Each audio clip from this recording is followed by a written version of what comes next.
नमस्कार दोस्तों, एक बार फिर से आप सभी का हार्दिक अभिनंदन करती हूँ अपने YouTube चैनल पर। तो दोस्तों, आज हम आपको सुनाने जा रहे हैं माघ मास का महात्म्य 23वां अध्याय एवं 24वां अध्याय। दोस्तों, लोमस ऋषि कहने लगे कि जिस पिशाच को देवदूति ने मुक्त किया वह पहले द्रविड़ नगर में चित्र नाम वाला राजा था। वह बड़ा सूरवीर, सत्यपरायण तथा पुरोहित को आगे करके यज्ञ आदि करता था। दक्षिण दिशा में उसका राज्य था और उसके कोष धन से भरे हुए थे। उसके पास बहुत से हाथी, घोड़े और रथ थे और वह अत्यंत शोभा को प्राप्त होता था।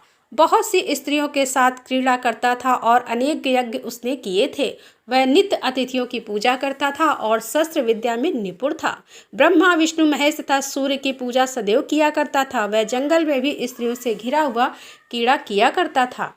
एक बार वह पाखंडियों के मंदिर गया और वेदहीन भस्म लगाए महात्मा बने हुए पाखंडियों से उस राजा की बातचीत हुई। पाखंडियों ने कहा कि हे राजन, शैव धर्म की महिमा सुनो। इस धर्म के प्रभाव से मनुष्य पाप को काटकर मुक्त हो जाता है। सब वर्णों में शैव मत ही मुक्ति देने वाला है। शिव की आज्ञा के बिना दान, यज्ञ और तपों से कुछ नहीं बनता। शिव का सेवक होकर भस्म धारण करने, जटा रखने से ही मनुष्य मुक्त हो सकता है।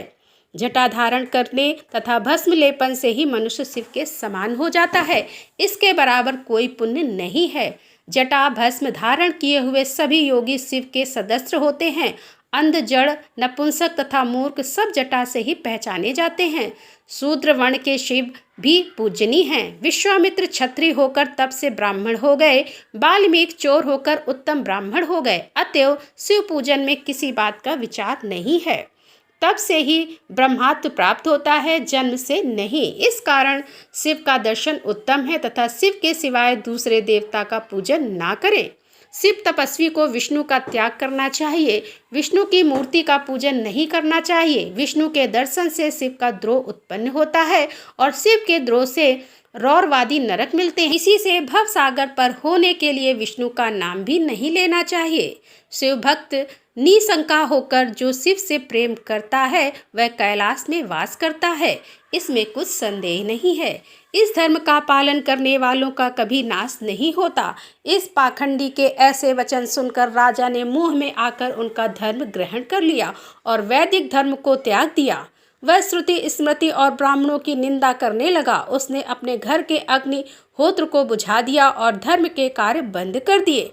विष्णु की निंदा और वैष्णव से द्वेष करने लगा और बोला, कहाँ है विष्णु, कहाँ देखा जाता है, कहाँ रहता है, किसने देखा है। और जो लोग नारायण का भजन करते थे उनको दुख देता था।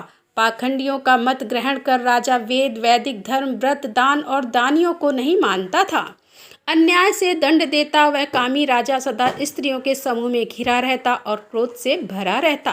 गुरु तथा पुरोहित के वचनों को नहीं मानता था। पाखंडियों पर विश्वास करता हुआ उनको गांव, हाथी, घोड़े और स्वर्ण आदि देता था। उनके सब कार्य करता था। भस्म धारण करता और मस्तक पर जटा रखता था और जो कोई विष्णु का नाम लेता उसको मृत्यु का दंड दिया जाएगा। यह ढिंढोरा उसने पिटवा दिया था। उसके भय से ब्राह्मणों तथा वैष्णव ने उस देश को छोड़ दिया और दूसरे देश में चले गए। सारे देशवासी केवल नदी के जल से जीते थे। जीविका से दुखी होकर वृक्ष आदि नहीं लगाते थे, ना ही खेती बाड़ी करते थे। प्रजा अन्न के अभाव से गला सड़ा अन्न भी खा लेती थी। आचार, विचार, अग्निक्रिया सबको छोड़कर काल रूप की तरह वह राजा शासन करता था। कुछ काल पश्चात उस राजा की मृत्यु हो गई और वैदिक रीत से उसकी क्रिया भी नहीं की गई। यह यमदूतों से अनेक प्रकार के दुख उठाता रहा। कहीं लोहे की कीलों पर से चलना पड़ा, कहीं जलते अंगारों पर चलना पड़ा जहाँ सूर्य अति तीव्र था और न कोई छाया का वृक्ष था। कहीं लोहे के डंडों से पीटा गया, कहीं बड़े बड़े दांतों वाले भेड़ियों और कुत्तों से काटा गया। इस प्रकार दूसरे पापियों का हाहाकार सुनता हुआ वह राजा यमलोक में पहुंचा। तो दोस्तों, यहाँ पर माघ मास महात्म्य का 23वां अध्याय पूर्ण होता है। अब हम चलते हैं माघ मास अध्याय के 24वें अध्याय की ओर। लोमस ऋषि कहने लगे कि वह राजा पहले तो तामिश्र नामी नरक में गया, फिर अंध तामिश्र नरक में जहाँ पर अति दुखों को प्राप्त हुआ, फिर महारौरव, फिर कालसूत्र नामी महानरक में गया, फिर मूर्छा को प्राप्त हो गया। मूर्छा से चेतना आने पर तापन और संप्रतापन नाम के नरक में गया। अनेक दुखों को भोगता हुआ वह प्रताप नाम के नरक में गया।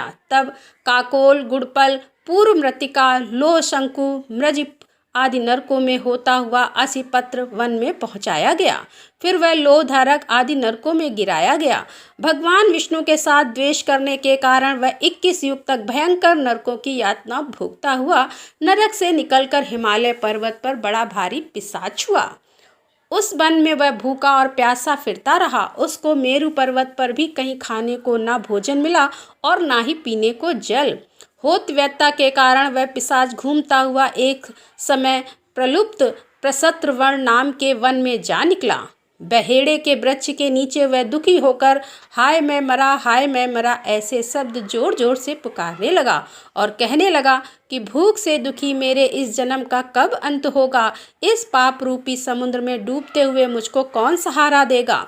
लोमस जी कहने लगे कि इस प्रकार वेद पाठ करते हुए देवदूती ने उसके दुख भरे वचनों को सुना और वहां पर एक पिशाच को देखा, जिसकी लाल डरावनी आंखें, दुर्बल शरीर, काले काले ऊपर खड़े बाल, विकराल चेहरा, काला शरीर, लंबी सी जीभ बाहर निकली हुई, लंबे ओंठ, लंबी जांघें, लंबे लंबे पैर, सूखा चेहरा, आंखों में पड़े गड्ढे वाले पिशाच को देखकर देवदूती ने उससे पूछा कि तुम कौन हो और ऐसी करुणा से क्यों रोते हो। तुम्हारी यह दशा कैसे हुई है और तुम्हारा मैं क्या उपकार करूं। मेरे आश्रम पर आ जाने से कोई प्राणी दुखी नहीं रहता और वैष्णव लोग आनंद ही करते हैं। सो हे भद्रे, तुम अपने इस दुख का कारण जल्दी कहो, क्योंकि विद्वान मनोरथ पाने के लिए विलंब नहीं किया करते। ऐसे वचन सुनकर प्रेत रोना बंद करके विनीत भाव से कहने लगा कि हे द्विज, किसी बड़े पुण्य से मुझको आपके दर्शन हुए हैं। बिना पुण्य के साधुओं की संगति नहीं होती। और फिर उनसे पहले जन्म का वृतांत कहा कि भगवान विष्णु के द्वेष के कारण मेरी यह दशा हुई है। जिस हरि का नाम यदि अंत समय में मनुष्य के मुख से निकल जाए तो मनुष्य विष्णु पद को प्राप्त होता है। जो सबका पालन करता है उसी से मैंने द्वेष किया है। यह सब मेरे कर्मों का दोष है, जिसकी ब्राह्मण तप द्वारा प्रार्थना करते हैं। ब्रह्मादि देवता, सनकादिक ऋषि जिसको मुक्ति के लिए पूजते हैं, जो आदि मध्य व अंत में शिव का विधाता है और सनातन है, जिसका आदि मध्य और अंत नहीं है, उस भगवान के साथ मैंने द्वेष किया। जो कुछ पुण्य किए मैंने पहले जन्म में किए थे वह सब विष्णु के द्वेषी रूपी अग्नि में भस्म हो गए। यदि किसी प्रकार मेरे इस पाप का नाश हो जाए तो मैं भगवान विष्णु के सिवाय किसी और देवता का पूजन नहीं करूंगा। विष्णु भगवान से द्वेष कर के मैंने बहुत दिनों तक नरक यातना भोगी है और पिशाच योनि में पड़ा हूँ। इस समय मैं किसी अच्छे कर्म के योग से आपके आश्रम में आया हूँ, जहाँ पर आपके सूर्य रूपी दर्शन से मेरे दुख समान अंधकार को दूर कर दिया है। अब आप कोई ऐसा उपाय बताइए जिससे मेरी यह पिशाच योनि दूर हो, क्योंकि सज्जन पुरुष उपकार करने में देर नहीं करते। देवदूती कहने लगे कि यह माया देवता, मनुष्य, असुर सबकी स्मृति को मोहित कर देती है, जिससे धर्म का नाश करने वाला द्वेष उत्पन्न हो जाता है। जगत के उत्पन्न करने, रक्षा करने और नाश करने वाले जो सब प्राणियों की आत्मा हैं, उनसे भी लोग द्वेष करते हैं। जिनके अर्पण करने से सभी कर्म सफल होते हैं, उनकी भक्ति से मुख मोड़ने वाले मूर्ख और कौन सी गति को प्राप्त नहीं होते। चारों वर्णों का वेदोक्त हरि का भजन करना ही उत्तम है, अन्यथा कुमार्ग में चलने वाले मनुष्य नरक के गामी होते हैं। इसी कारण वेद विरुद्ध कर्मों को त्यागना चाहिए। अपनी बुद्धि से बचे हुए धर्म के मार्ग पर चलने से मनुष्य परलोक के पद का भी नाश करते हैं। वह वेद, देवता और ब्राह्मणों की निंदा करते हैं। झूठे मन कल्पित शास्त्रों को मानने वाले नरक में जाते हैं। देवाधिदेव विष्णु से विमुख होने वाले नरक में जाते हैं, जैसे द्रविड़ देश का राजा नरक में गया। इस कारण इसकी निंदा नहीं करनी चाहिए और वेद में ना कही गई क्रिया को भी नहीं करना चाहिए।